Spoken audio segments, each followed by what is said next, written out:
Did you know that one of the greatest players in MLB history almost had a drastically different career? Alex Rodriguez, a player with lightning in his glove, a bat capable of 50 home runs a season, and a perennial MVP candidate, actually had an agreement in place to join the Boston Red Sox before he wound up with their fiercest rivals, the New York Yankees. But what if the trade had actually happened? What if, instead of becoming a villain in the Bronx, A-Rod became the hero who helped end Boston's 86-year curse? And just how differently would the baseball world look today if the trade hadn't fallen through? Well, in order to fully understand the everlasting ripple effects, our story must start in Texas. When Alex Rodriguez signed with the Texas Rangers, the deal was faced with enormous backlash. At the time, it doubled the previous largest contract in North American sports history. It was worth more than the entire sale of the Texas franchise just a couple years earlier, but most of all, many thought it was reckless, painting Alex Rodriguez and his agent Scott Boras as symbols of greed, looking to milk every penny from the game. Due to this, there was intense pressure for him to perform from day one, but he squandered all doubts surrounding his contract with monster season after monster season. In fact, it's one of the greatest 3-year stretches by a shortstop in MLB history. He did it all. Defensively, he was a magician, making hard plays look routine en route to 2 Gold Glove awards. Offensively, though, is where he made his money. He launched 156 home runs during these 3 years, including a career-high 57 in 2002. He was without question the best player in the game and under contract for another 7 years. With that being said, it seemed like the Rangers had a bright future ahead of them, or so they thought. You see, despite fielding the best player in the game, they finished last place in the division all 3 years. It technically wasn't his fault, but at the same time, it was. The Rangers had an average payroll of roughly $100 million. A-Rod took up 25% of it. It's hard for any team to compete when one player is taking up a quarter of their spending. Therefore, they understood the smart option would be to offload their star slugger. It helped that A-Rod was not opposed to a trade. He wanted to win more than anything, and it was clear he wouldn't in Texas. So he gave the front office 2 teams that he would like to be dealt to, the Boston Red Sox or the New York Yankees. 2 ball clubs with rich history, and just recently in 2003, they met in the championship series, where they embarked on a back-and-forth bloodbath which included multiple lead changes, an all-out brawl highlighted by Pedro Martinez shoving 72-year-old Don Zimmer to the ground, and of course, Aaron Boone. The 8th inning, leading by 3 as Boone hits it to deep left. That might send the Yankees to the World Series. Boone, a hero in Game 7. It was the latest chapter in baseball's most bitter rivalry, and A-Rod wanted to be part of it. So, Rangers general manager John Hart spoke with Yankees general manager Brian Cashman, where they ultimately closed the door on a potential deal due to Derek Jeter and Aaron Boone already manning the left side of their infield, thus leaving the Red Sox. At this time, the organization was distraught. They truly believed their 2003 team would be the one to break their long-standing curse of the Bambino, until the Yankees swooped in to end that thought. Fitting, right? It seemed like whatever the Sox tried to do, the Yankees always did it better. They were the little brother in every aspect. For this reason, Sox's general manager Theo Epstein envisioned the pairing of David Ortiz and A-Rod at the heart of their first World Series championship in 86 years. So the 2 teams engaged in trade talks in mid-November, both eager to get a deal done. Then, a few weeks later, the framework of the trade was made. The Red Sox would send outfielder Manny Ramirez and pitching prospect John Lester to the Texas Rangers for A-Rod. In order to make room for him at shortstop, they were also set to deal Nomar Garciaparra to the Detroit Tigers for outfielder Maglio Ordonez. They were missing just one more signature from the Players Association, who unfortunately had a problem. In this trade, A-Rod agreed to forfeit up to $30 million from his guaranteed deal, something the Players Association was against. They believed by taking less money, it would set a dangerous precedent that owners could later use to pressure other players into doing the same. There was no way around it. The trade was killed. As a result of this, the Rangers planned on having A-Rod for the long haul. In late January, they named him team captain, the first in franchise history. And he even mentioned, "I definitely think I'm going to be here for a long time. I'm probably pretty sure it will work out for the best." From the outside, maybe he did portray a player that was happy to continue playing for the Rangers, although deep down, it's fair to assume he lacked motivation after the trade fiasco. It was becoming increasingly clear that he'd have to wait until the 2007 offseason to exercise his opt-out clause. But then, in late January, an unexpected opportunity arose. The Yankees, who said no to A-Rod a few months earlier, were suddenly scrambling for a third baseman after Aaron Boone tore his ACL and was out for the year. So Cashman got back on the phone to ask if A-Rod would be willing to move from his usual shortstop position to third base, which he had no issue with. This allowed trade talks to advance, and unlike the Sox, the Yankees had the deepest pockets in the game, which meant they were able to take on his contract without much hesitation. It was then, on February 15, 2004, the Yankees shocked the world by stealing Alex Rodriguez. I think it provides you an opportunity when you drive to the ballpark every day that you actually have an opportunity to win and win big, hopefully in October.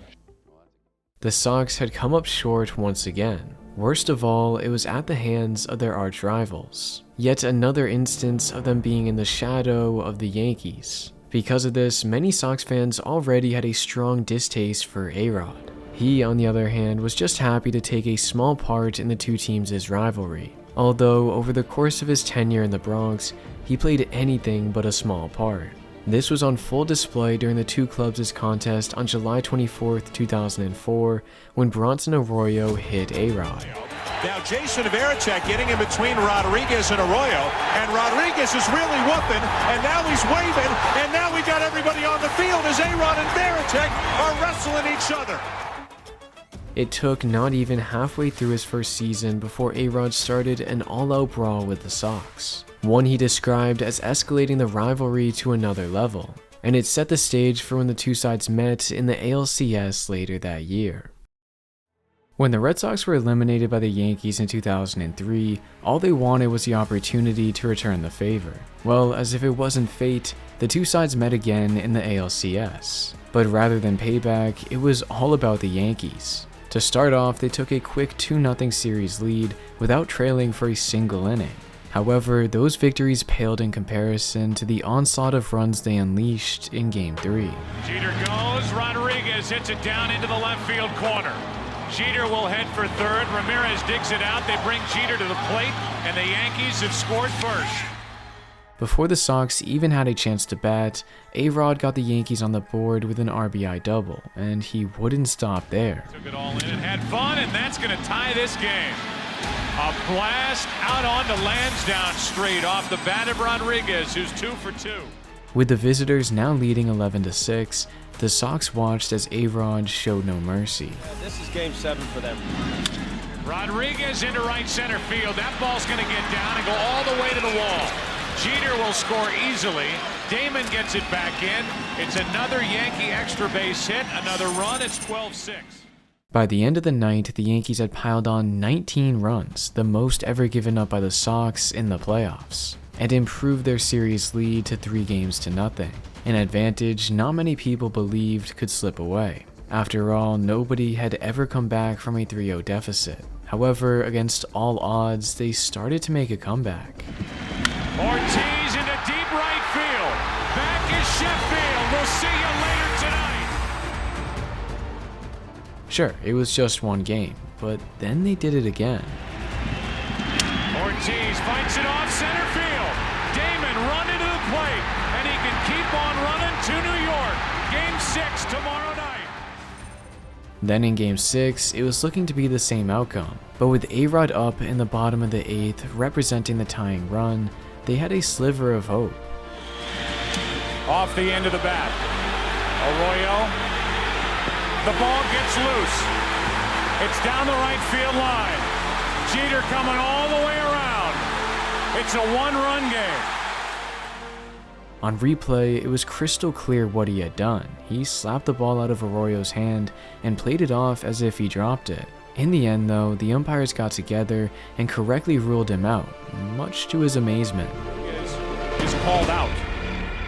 To anyone, this play was Bush League at best, but afterwards, A-Rod showed no sign of remorse. The umpire said I could have run him over, but he was coming at me, and I know the line belongs to me. He was reaching toward my stomach, and I feel I can knock it out. A surprising statement to make after such a childish play, but it was a moment they couldn't dwell too long on, because the following day it was the winner-take-all Game 7. Either the Yankees would prevail against their biggest rival, or the Sox would overcome the biggest playoff deficit in MLB history. And here's Ortiz. He rips one into right field. Back at the wall, 2-0 Red Sox. As David Ortiz had done all series, he tormented the Yankees pitching staff with multiple clutch home runs. This one to put the Sox in front early. Then the following inning, they continued to mount their lead. Trying to do the same. Damon hits it in the air to right field. Sheffield back in the corner. At the wall, a grand slam. 4 more runs and it's 6-0. 6-0 after 2 innings. The game was already over. Here it is. Ground ball to second. Reese. The Boston Red Sox have won the pennant.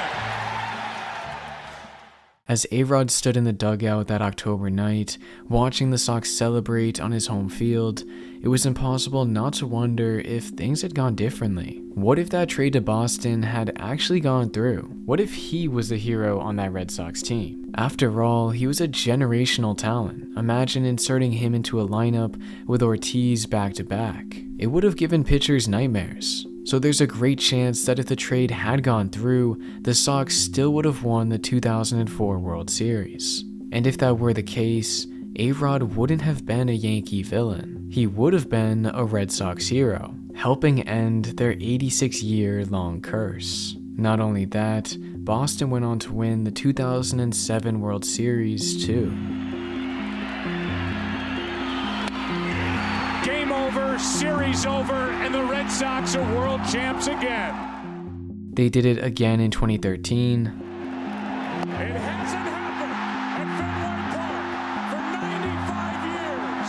The Red Sox are world champions. And once more in 2018. Red Sox win the World Series.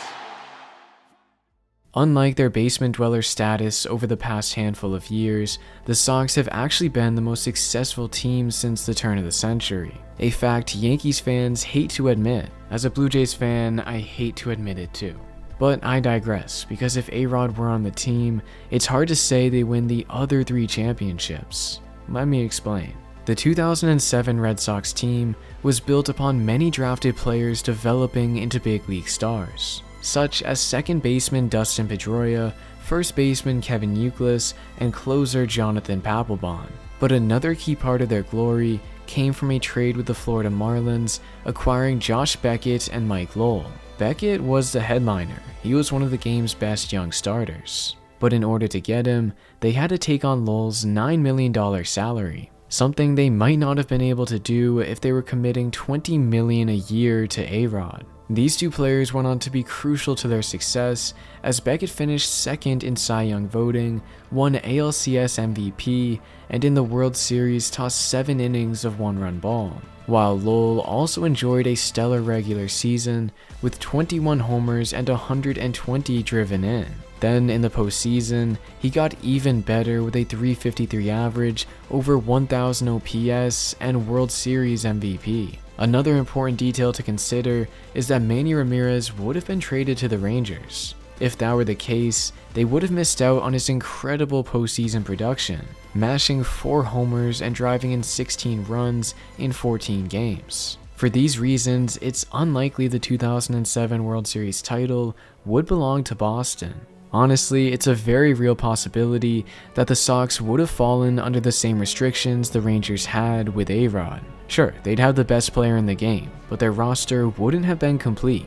The Yankees, on the other hand, consistently carried the highest payroll, so A-Rod's contract didn't hinder their ability to build a strong roster. Because of this financial flexibility, the Yankees found success with him in 2009. In the divisional round against the Minnesota Twins, he had numerous clutch hits, including this game-tying shot in the bottom of the 9th inning. Fly ball center field, well hit, at the track!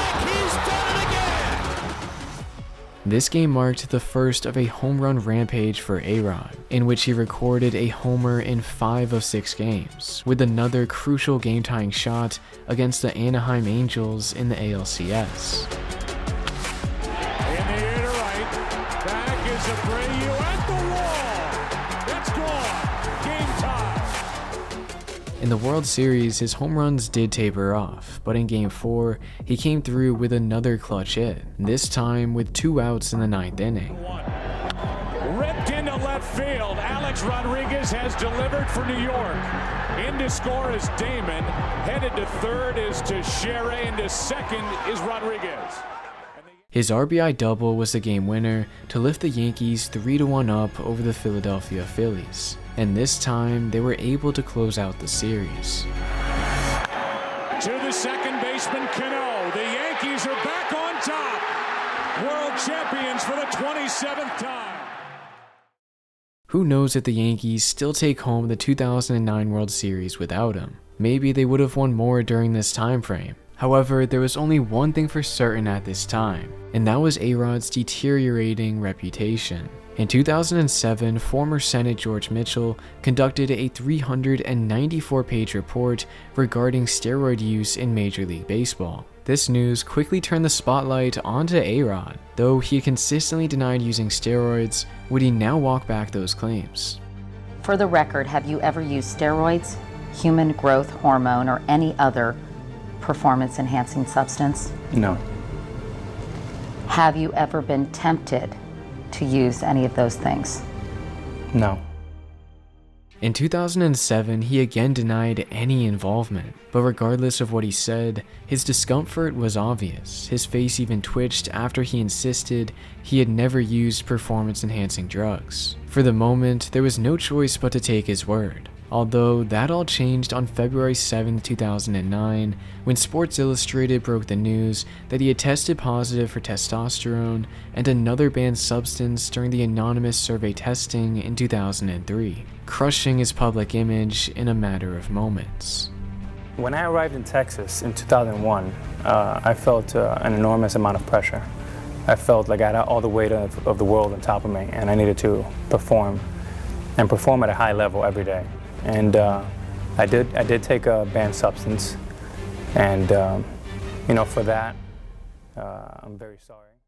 Due to this, he became even more of a distraction in the clubhouse, something the 2013 Sox would have been hindered by, because despite his original contract lasting through the 2010 season, he opted out in 2007 and signed a new 10-year, $275 million deal. Now, there's no way to know for certain if he would have re-signed with the Sox, but for the sake of this example, let's use his tenure with the Yankees as the model, which means his new deal would have lasted through 2017. If this were the case, it's hard to assume they win the 2013 World Series. That team was built off veteran leaders such as first baseman Mike Napoli and outfielders Shane Victorino and Johnny Gomes. Especially after A-Rod's steroid scandal, it's hard to say they would have had the same team chemistry, which helped them go all the way. Not to mention, John Lester was one of the players heading to Texas in the failed trade, and he was crucial during their playoff run, tossing a 1.56 ERA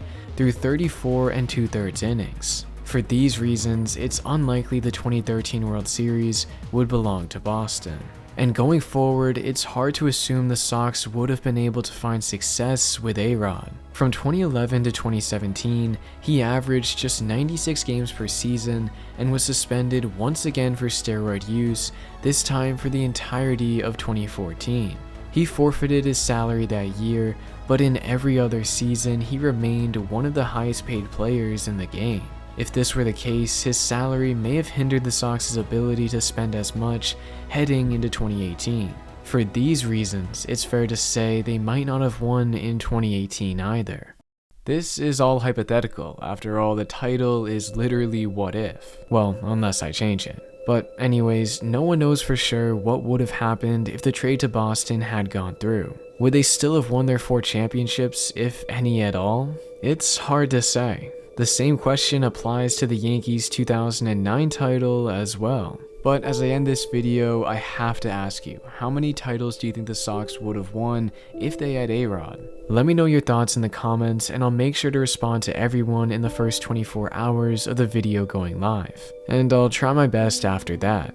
Also, if you enjoyed the video, please consider subscribing for more awesome content just like this. I would greatly appreciate your support. And if you would like to learn more in depth about Alex Rodriguez's illustrious career, including the highlights, controversies, and lasting impact on the game, then click the video on your screen.